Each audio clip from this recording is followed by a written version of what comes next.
लखन परदेशी. सप्तशृंगी गडावर आपण पाहत आहात निसर्गरम्य वातावरण झालं आहे. रिमझिम पावसाची सुरुवात आहे आणि थोडं धुकं पण आहे. थोडी हिरवळ चांगली झाल्यामुळं गडावर वातावरणाची शोभा चांगली वाढली.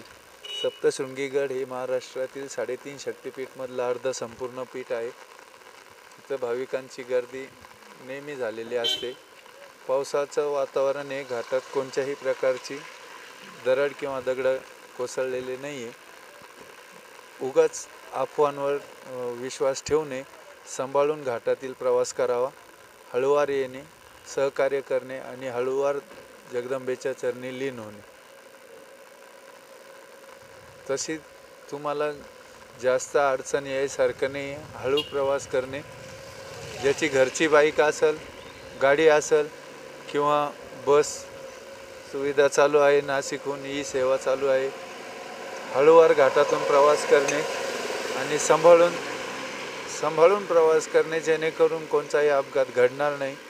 सहकार्य करणे. घाटात प्रत्येक गाडीला सांभाळून ओव्हरटेक करणे नाही करणे, त्याच्यासारखं शहाणपण नाही.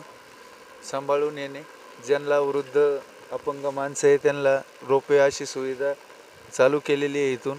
आणि पायऱ्या 525 आहे. पायऱ्या वल्ल्या आहे, त्याच्यामुळं हळूवार जाणे आणि हळूवार उतरणे, पळू नये आणि शांततेत दर्शन घेऊन आपला प्रवास सुखाचा करणे. तसंच पोलीस टाईम न्यूजचे मी आभार मानतो. न्यूज लावल्याबद्दल धन्यवाद करतो. 3.5 पीठामध्ये आद्य शक्तिपीठ मानलं जाणार आहे सप्तशृंगी देवस्थान. इथे निसर्गरम्य वातावरणात जे लोक फिरण्यासाठी येतात किंवा आईसाहेबांच्या दर्शनासाठी लीन होण्यासाठी येतात, इथे लोक म्हणतात की घाटामध्ये दरड कोसळली, पण दरड वगैरे कोसळली नसून लोक येण्या जाण्यासाठी सोयीस्कर आणि चांगल्या प्रकारे रस्त्याची व्यवस्था केलेली आहे. ग्रामपंचायत तसंच फॉरेस्ट अधिकारी हे रोज रस्त्याची पाहणी करत असतात.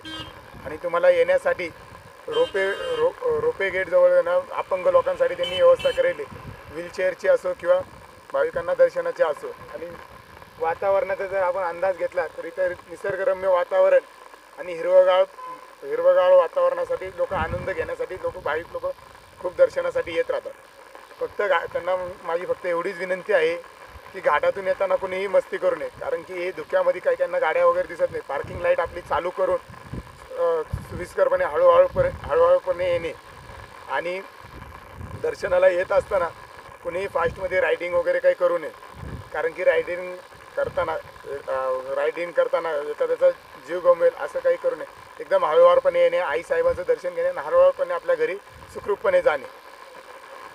आणि आईसाहेबांचं दर्शनानिमित्त येण्यासाठी तुम्हाला इथे खूप बघण्यासारखं जर म्हणण्यात गेलं तर पहिली पायरी निमित्त गणपतीचं मंदिर, तसं महिषासुराचं मंदिर आणि राम भगवानाचं मंदिरचं दर्शन झाल्याच्या नंतर तुम्हाला डायरेक्ट आईसाहेबांचं दर्शन होतं आणि तुम्ही आईसाहेबांचं दर्शन घेतात. 3.5 पीठामधलं आद्य शक्तिपीठ मानलं जाणारं हे स्वयंभू शक्तिपीठ म्हणजे सप्तशृंगी मातेचं दर्शन हे लाखो भाविक लोक घेत राहतात. आणि जे पत्रकार बंधूंनी मला हे जे 2 शब्द विचारलं पोलीस टाईम न्यूज, त्यांचे मी खूप खूप आभार मानतो आणि दिलगिरी व्यक्त करतो.